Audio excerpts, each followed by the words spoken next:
Sports Talk Chicago. Here with Jon Zaghloul, and we have back and ready for today's special guest. He's the content director at SKOR North and the host of Purple Daily and Mackey and Judd. Please welcome Phil Mackey to the program. Phil, great to have you on. How are you? I'm doing well. I just saw as we cracked the microphones here, the Vikings traded for a random defensive tackle here. So it's that time of year where your favorite team is just plucking random dudes off waivers and making random trades. So Skol Vikings for trading for Ross Blacklock from the Texans. Have to look him up later. Really appreciate you being here on this crazy day. Lots of cuts being made after training camp. And I think the big one where we could start is Kellen Mond, a guy who a lot of people actually ranked better than Justin Fields a couple of years ago. Now the Vikings cut him. What's your take on that whole situation? So, yeah, I think this is one of those, I'd like to see his rookie season, if you could go back 2 years ago, with a more offensive minded head coach. Mike Zimmer I think there's two trains of thought here. Number one, Mike Zimmer was right about Kellen Mond, even though Mike Zimmer deserved to lose his job and it had run its course. He was kind of banging the podium desk at the end of last year about some of the Vikings draft picks from 2021. And Kellen Mond was one of them, basically saying, like, these dudes can't play. Wyatt Davis was an offensive lineman they took in the third round. So the Vikings, Mike Zimmer was validated in that some of the guys he was frustrated, after the draft that the Vikings wound up with, people thought, well, that's just Mike being cantankerous and, maybe he needs to do a better job. And then the new regime comes in and they literally cut 3 third-round picks from the 2021 draft. So the Vikings they drafted Christian Darrisaw in the first round. Their next 3 picks 18 months ago were all in the third round. All 3 of those guys got cut 18 months later before their second season. So maybe Mike Zimmer was right about some of the roster construction here that was out of his hands.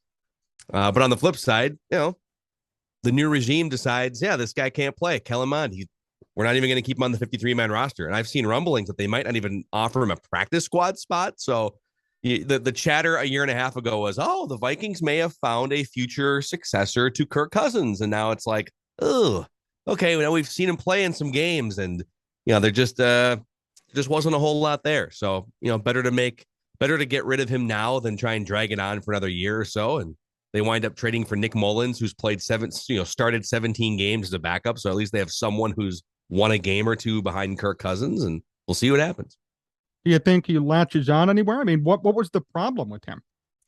Well, I think my co-host Jon Zaghloul did a great job documenting, because he was at every single Vikings practice for the first 3-4 weeks of training camp, and people got mad at him for just observing that Kellen Mond was indecisive in practices, and he was not progressing through his second, third reads at the rate that you would hope. And some of it is he's young and it's a new offense and stuff. And so you got to kind of balance a guy getting used to playing in the NFL, even in practice, with, okay, that's not how slow that's supposed to look here. You don't get 10 years to figure it out. It's time to look a little bit better than that.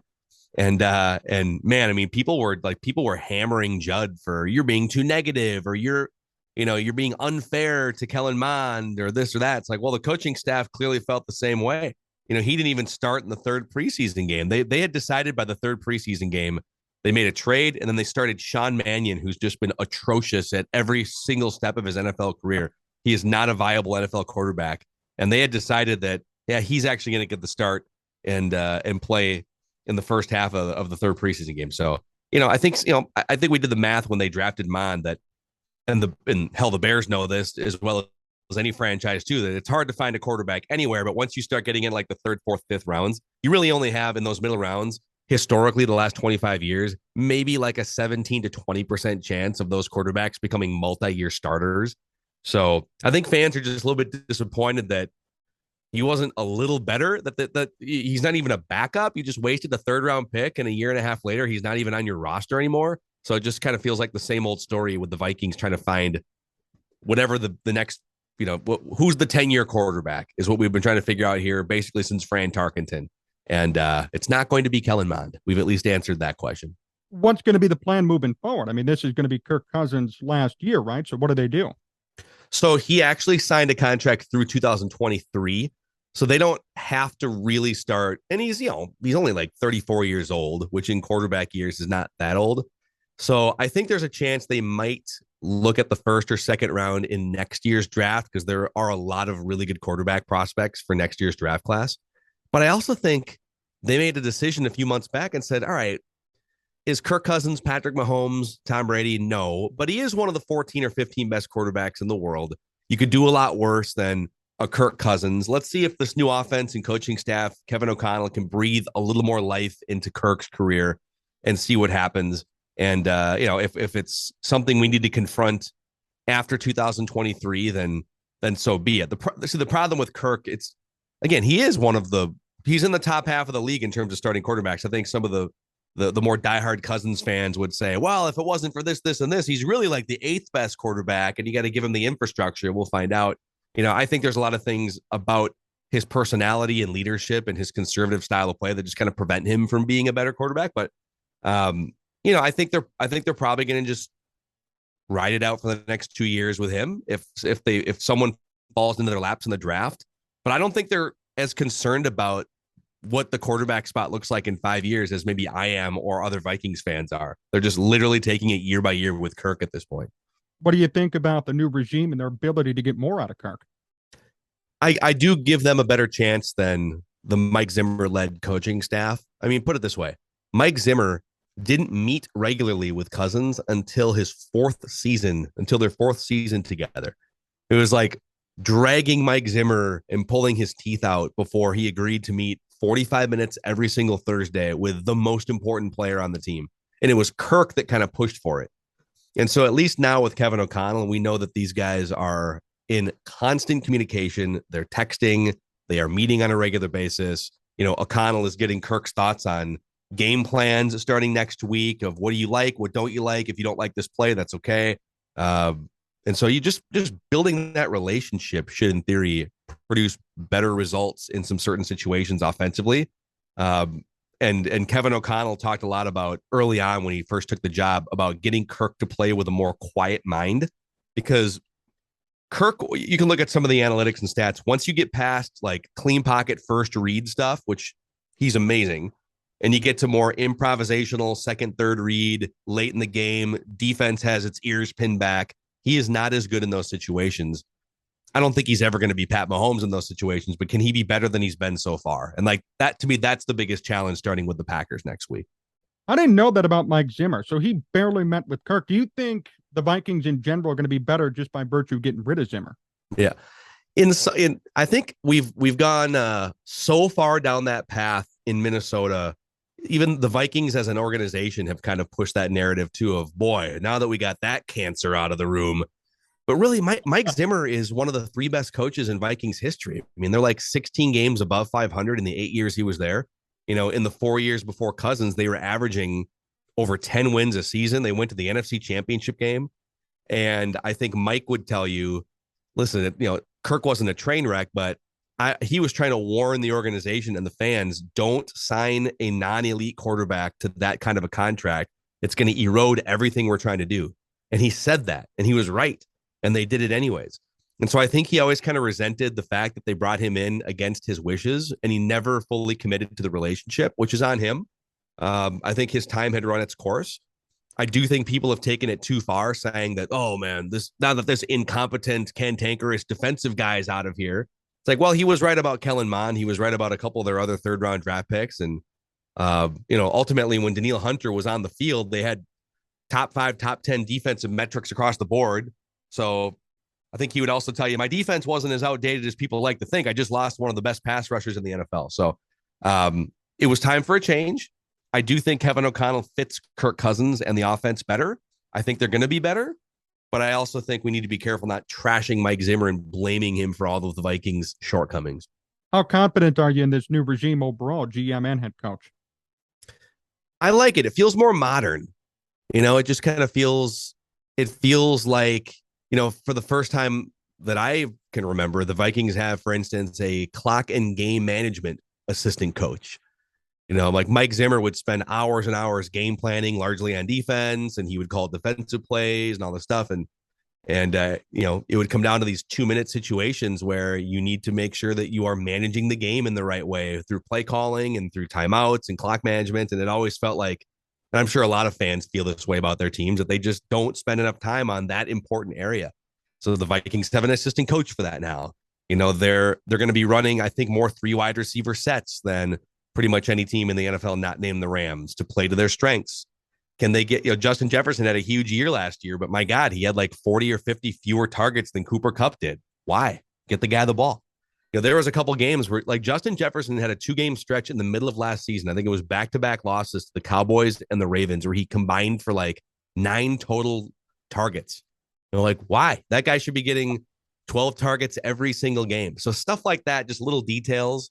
I think this front office and this coaching staff are going to be much more obsessed with just making sure that the best players on the team are getting the touches.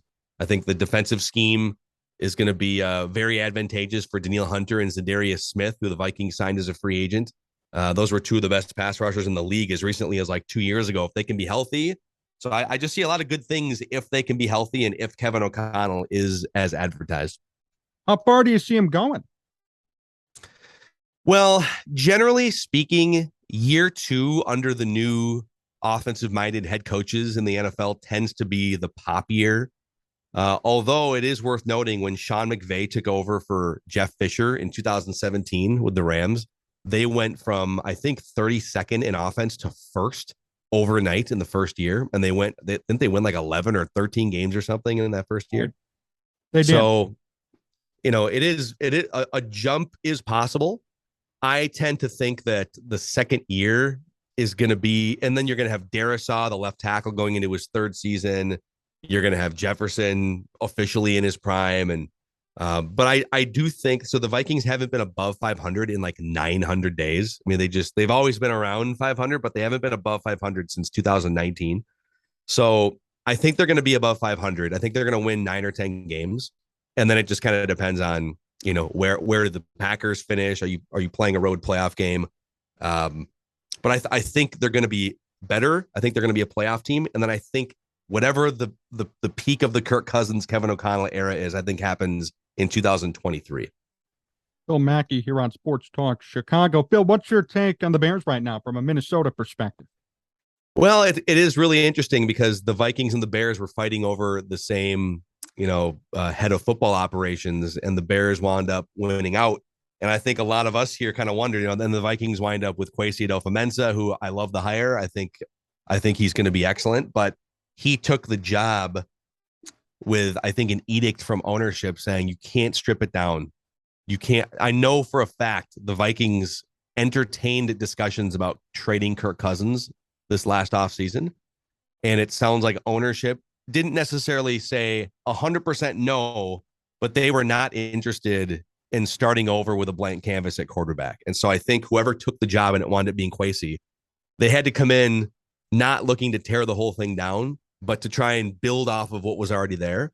And I don't know that that's would have happened if they would have hired somebody else. So I'm very curious now that the Bears have kind of done that. The Bears already have potentially quarterback of the future in Justin Fields, but what is the grace period for being bad? Is there going to be, are people signing up at the outset saying, it's all right, yeah, we'll just take a step back this year and then see what happens? Or if the Bears wind up sitting there 3-10, 2/3 of the way through the season, are people going to be all up in arms? So I'm curious to see the level of patience.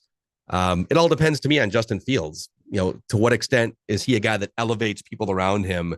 Can he make some wide receivers? Can he overcome some potentially bad offensive line play from time to time?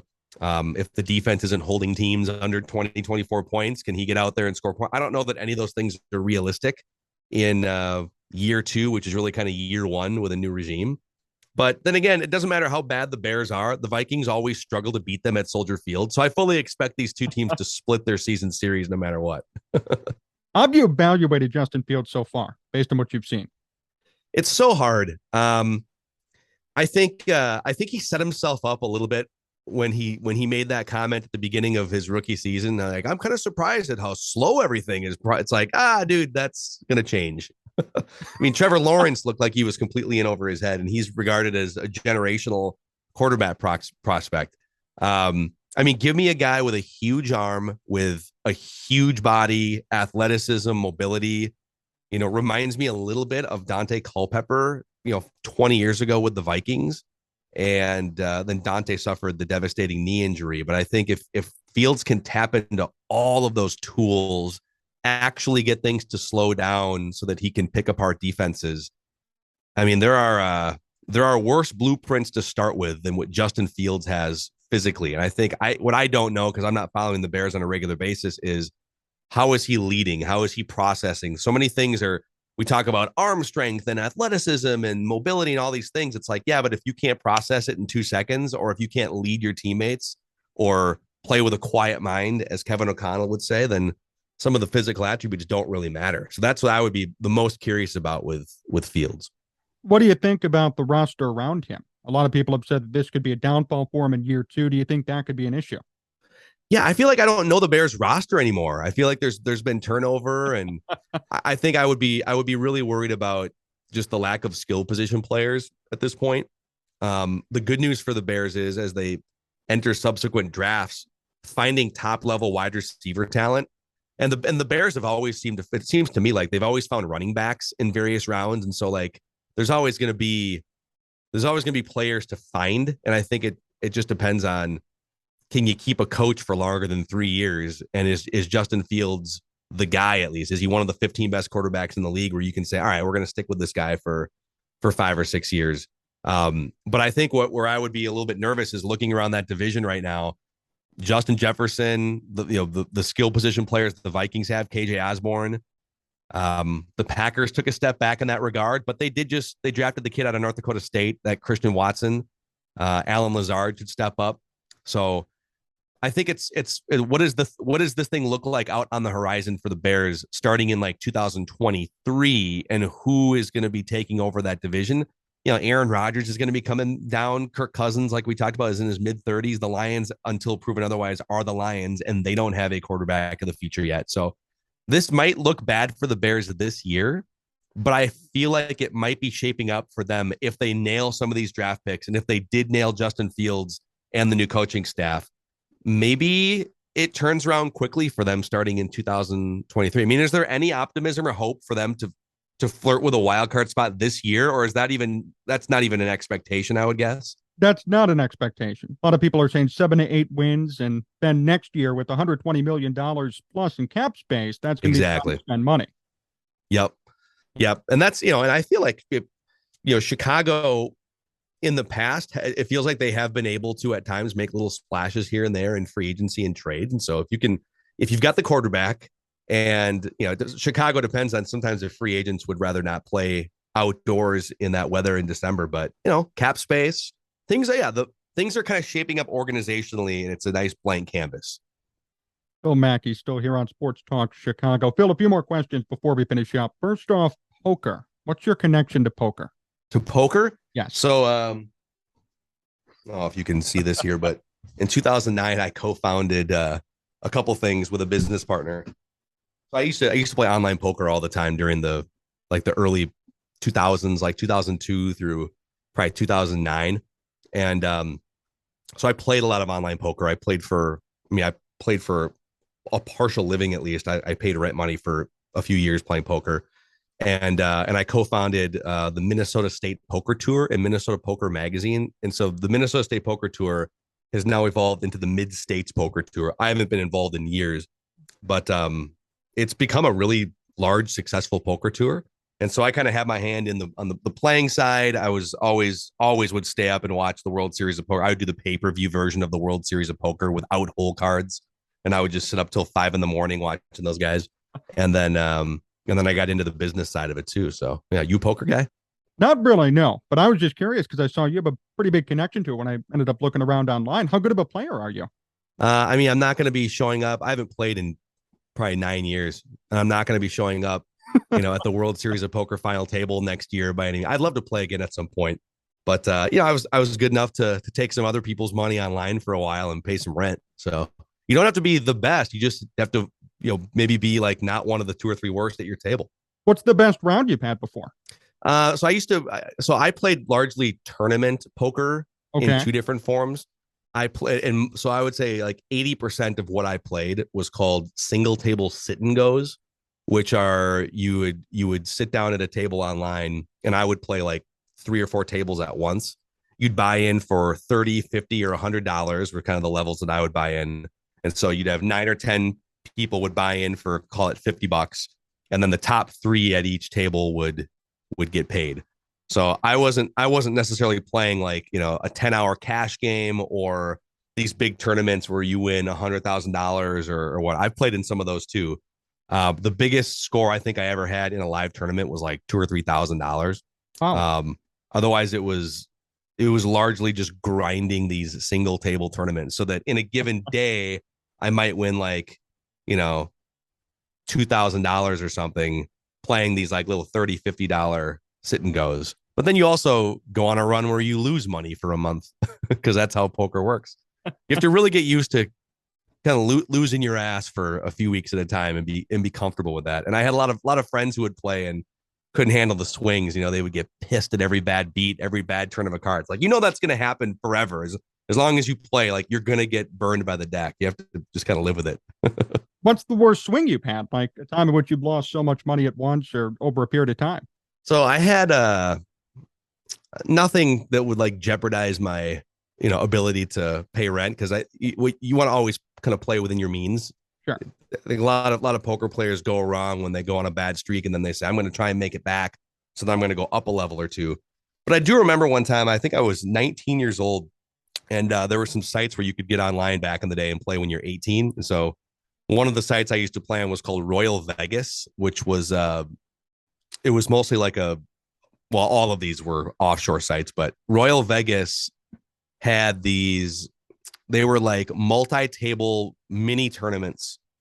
And I think they were called like step tournaments. This is 15 years ago.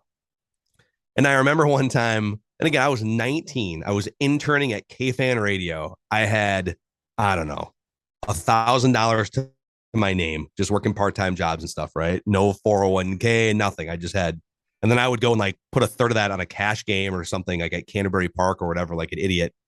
And I never got too burned. But I was playing in one of these step tournaments where you buy in at the outset for like $20 or something. And at the end of multiple rounds over several hours, you can get to the final table.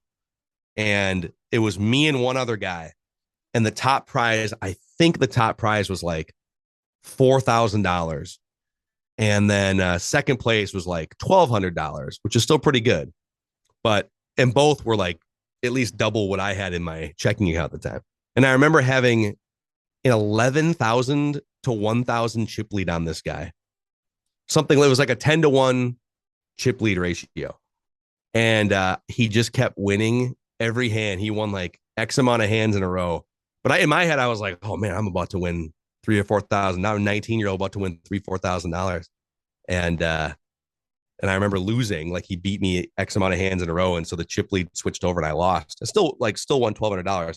But I was driving to my internship just it's like, oh man, I think I just missed my chance to have thousands more dollars in my bank account. It's a very depressing life sometimes when you think about it, just gambling for a living. I'm glad I don't anymore. Like I had friends who were literally like, they had 6 figures in their PokerStars account and they were playing like way higher stakes. And I was always super jealous of those guys, but they also had their own personal demons they were probably going through. So before we finish up today, last question. What's the funniest call you've had on the Vikings vent line? Well, last year, no, this might have been 2 seasons ago now. I think this is the 2020 season.